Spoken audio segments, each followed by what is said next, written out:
கெஞ்சி பார்த்தோம், எங்களை விட்டு போகாதீங்கன்னு. நீங்களா போனீங்க. அதுக்கு நாங்க என்ன காரணம்? எங்க மேல பழி சுமத்தி பிரயோஜனம் இல்லை. கடந்த காலத்தை எண்ணி பாருங்க. எப்ப பார்த்தாலும் அம்மாவுக்கு விசுவாசம் விசுவாசங்கிறீங்க. 89ல இதே மாவட்டத்தில் ஓடியில் அம்மா நின்னாங்கல்ல, அப்ப யாருக்கு வேலை செஞ்ச? உங்களுக்கு எல்லாம் தெரியுமில்ல. நீங்க இந்த மண்ணில் பிறந்தவங்க தானே. நீங்க எல்லாம் கட்சியில் விட்டு அதிமுக ரத்தம் ஓடுதுல்ல, அதிமுக ரத்தம் ஓடுதுல்ல. அப்ப யாருக்கு வேலை செஞ்சார் சொல்லுங்க? யாருக்கு வேலை செஞ்சார்? யாருக்கு வேலை செஞ்சாரு? நீங்களே சொல்லுங்க. வெண்ணிராடை நிர்மலாக்கு செஞ்சார். இவரா அம்மாவுக்கு விசுவாசம்? சொல்லுங்க. அதே அனைத்து இந்திய அண்ணா திராவிட முன்னேற்ற கழகத்தின் சார்பாக சேவல் சின்னத்தில் எடப்பாடியில போட்டியிட்டு மக்களால் தேர்ந்தெடுக்கப்பட்டவன் நான். எப்பொழுது பார்த்தாலும் சீனியர். நீங்க 2001 எம்எல்ஏ, நான் 89 எம்எல்ஏ, 91 சேலம் மாவட்ட செயலாளர், 91 எம்எல்ஏ, 89 எம்எல்ஏ, 91 எம்எல்ஏ, வாரிய தலைவர். அதோட 1998 சீட்டு கேட்காம எனக்கு அம்மா கொடுத்தாங்க எம்பிக்கு, நாடாளுமன்ற உறுப்பினர். 1998 நாடாளுமன்ற உறுப்பினர். உங்களுக்கு முந்தியே 11 ஆண்டுக்கு முந்தியே வந்தேன். ஆனா உங்களுக்கு வாய்ப்பு கிடைச்சது, நாங்கள் ஏற்றுக்கொண்டோம். உங்கள் பின் நின்றோம், உங்களோடு தோளோடு தோளாக நின்று பணியாற்றினோம். ஆனால் உங்களுக்கு பதவி இல்லை என்று சொன்னால் யாரையும் ஏத்துக்க மாட்டார். உங்களுக்கு நல்லா தெரியும், இந்த மண்ணில் இருக்கிறவங்களுக்கு என்னை விட உங்களுக்கு அதிகமா தெரியும். கட்சி பார்க்க மாட்டார், அவரைத்தான் பார்ப்பார். எனக்கு அப்படி இல்லை. 2001 என்னுடைய தொகுதியை கூட்டணி கொடுத்தாங்க. அம்மா கூப்பிட்டு வேற தொகுதியில் நின்னுனாங்க. நிற்க மாட்டோம்மா, என் தொகுதியில நீங்க வேட்பாளர் அறிவிச்சிட்டீங்க, கூட்டணி கட்சியா இருந்தாலும் நான் உழைக்கிறேன்னு உழைச்சு அவரை வெற்றி பெற செஞ்சேன். இது கட்சிக்கு விசுவாசம். தலைமை என்ன சொல்லுதோ அதை கேட்பதுதான் ஒரு உண்மையான தொண்டனுக்கு அழகு. அதை நான் செய்தேன். இன்றைக்கு உங்கள் முன் உங்களுடைய ஆதரவோடு இங்கு நிற்கிறேன். துரோகம் செஞ்சவர் எங்கே நிற்கிறார் என்று பாருங்க. நல்லது செஞ்சா யாரு வேணாலும் இங்க வரலாம். நான் உங்களை போல் கீழே இருந்து வந்தவன். கிளைக்கழக செயலாளராக இருந்து ஒன்றிய பொறுப்பு, மாவட்ட பொறுப்பு, மாநில பொறுப்பு, எம்எல்ஏ, எம்பி, அமைச்சர், அப்புறம் தான் முதலமைச்சர். இப்படி படிப்படியாக உயர்ந்து உழைப்பால் உயர்ந்து நிற்கிறேன். நீ யாரால வந்தீங்கன்னு உங்களுக்கு தெரியும். உழைக்கின்றவர்களுக்கு அனைத்து இந்திய அண்ணா திராவிட முன்னேற்ற கழகத்தில் கதவை தட்டி பதவி கிடைக்கக்கூடிய ஒரே கட்சி அதிமுக கட்சி தான். வேற எந்த கட்சியும் கிடையாது. முழுகிற கப்பல் இல்லப்பா, இது கரை சேருகின்ற கப்பல்.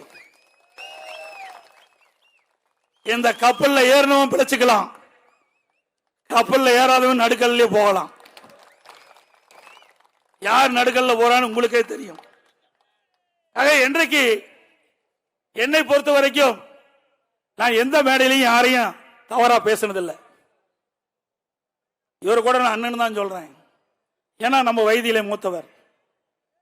ஆனால் இவர் மற்றவருக்கு வழிகாட்டியா இருப்பதை விட்டுவிட்டு அவருக்கு பதவி கிடைக்கவில்லை என்ற காரணத்தினால் ஏதோதோ பேசிக் கொண்டிருக்கின்றார். கடவுள் ஒருத்தன் இருக்கின்றார், யார் நல்லவர் கெட்டவர் என்று முடிவு செய்யக்கூடிய காலம் வந்து விட்டது. இன்னும் ஒன்று சொன்னார், 2026 அதிமுக இருக்கார் சொன்னார். 2026 இதே மேடைக்கு நான் வருவேன். மீண்டும் அதிமுக ஆட்சி மலரும். அனைத்து கழக தொண்டனும் புத்துணர்ச்சியோடு செயல்படுவான். இது இருபெரும் தெய்வங்களால் உருவாக்கப்பட்ட கட்சி. எந்த கொம்பனாலும் இந்த கட்சியை வெட்டி தடுத்து நிறுத்த முடியாது. என்னை போல 6 லட்சக்கணக்கான தொண்டன் இந்த இயக்கத்தில் இருக்கின்றான். ரத்தத்தை வீரவியாக சிந்தி உழைக்க கொண்ட தொண்டன் இருக்கின்ற வரை இந்த கட்சி எந்த கொம்பனாலும் வீழ்த்த முடியாது. ஒரு பயிர் செழித்து வர வேண்டும் என்று செழித்து வளர்கின்ற பொழுது களைகள் முளைக்கும். அந்த களைகள் முளைக்கின்ற பொழுது பயிர் செழித்து வளராது, நல்ல விளைச்சலை கொடுக்காது. ஆக விவசாயிகள் என்னுறால் அந்த வயலில் இருக்கின்ற நெற்பயிர்கள் நல்ல வளர்ந்து விளைச்சலை கொடுப்பதற்காக களைகளை எடுப்பார். அப்படித்தான் இப்பொழுது அதிமுகவிலே களை எடுக்கப்படுகின்றது. பயிர் செழித்து வளர்ந்து நல்ல விளைச்சலை 2026 கொடுக்கும் கொடுக்கும் நேரத்தில் தெரிவிக்கின்றேன். அதுவே அனைத்து இந்திய அண்ணா திராவிட முன்னேற்ற கழக அரசு உங்களுடைய அரசாக இருந்தது. அதிமுக கட்சி உங்களுடைய கட்சி. இன்றைக்கு நான் இருக்கிறேன், கீழே கோந்திருக்கு இந்த பதவிக்கு வரலாம், வேற எந்த கட்சியிலையும் வர முடியாது. மேடை இருக்கின்றவர்கள் உயர்ந்த பதவிக்கு வர முடியும். இந்தியாவில் எத்தனையோ கட்சி இருக்கின்றது, தமிழகத்தில் எத்தனையோ கட்சி இருக்கின்றது. எந்த கட்சியாவது, எந்த கட்சி தலைவனாவது இப்படி சொல்ல முடியுமா? மேடையில ஸ்டாலின் சொல்லுவாரா?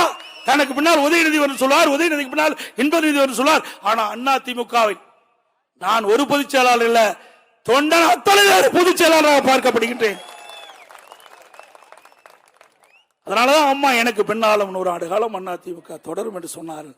அதை நாம் அத்தனை பேரும் 2026 சட்டமன்ற தேர்தலில் சிறப்பாக எறும்பை போல் தேனீக்கிளி போல் சுறுசுறுப்பாக செயல்பட்டு கழக வேட்பாளரை வெற்றி பெற செய்து இருவரும் தலைவருடைய கண்ட கனவை நனவாக்க பாடுபடுவோம், உறுதி ஏற்போம் என்ற நேரத்தில் தெரிவித்து, இந்த பத்திரிகையில் வருது, ஊடகத்தில் வருது, இதையெல்லாம் விட்டு தள்ளுங்க. மக்கள் தெளிவா இருக்கிறாங்க. அடுத்த ஆட்சி அண்ணா திமுக ஆட்சி முடிவு கட்டி விட்டார்கள். அதனால இந்த ஊடகத்தில் வர செய்தி, பத்திரிகையில் வர செய்தி, இதையெல்லாம் மறந்துருங்க. நம் உழைப்பு உழைப்பு உழைப்பு, அந்த உழைப்புக்கு கிடைக்கிற வெற்றி வெற்றி என்பது நிச்சயம். அதோட இன்னைக்கு இதே புரட்சி தலைவர் அம்மாவுடைய 77வது பிறந்தநாள் விழாவை தேனி மாவட்டத்தில் சிறப்பாக கொண்டாடுவதற்கு, எழுச்சோடு கொண்டாடுவதற்கு நிகழ்ச்சி ஏற்பாடு செய்த அறிவிச்சார் 2 மாவட்ட செயலாளர்களுக்கும்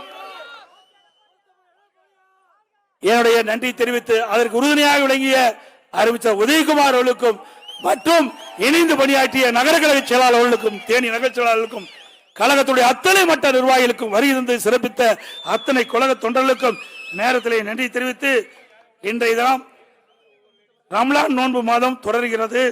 இந்த ரம்லான் மாதத்திலே நோன்பு இருக்கும் அனைத்து இஸ்லாமிய சகோதரர் சகோதரர் அனைவருக்கும் எனது நல்வாழ்த்துக்களை தெரிவித்துக் கொள்கின்றேன். முதலாக அம்மா ஆட்சியில் தான் ரம்லான் நோன்புக்கு விலையில்லா அரிசி கொடுத்த அரசாங்கம் அண்ணா திமுக அரசு என்பதை நினைவு கூர்ந்து அனைவருக்கும் நன்றி தெரிவித்து விடைபெறுகின்றேன். நன்றி, வணக்கம்.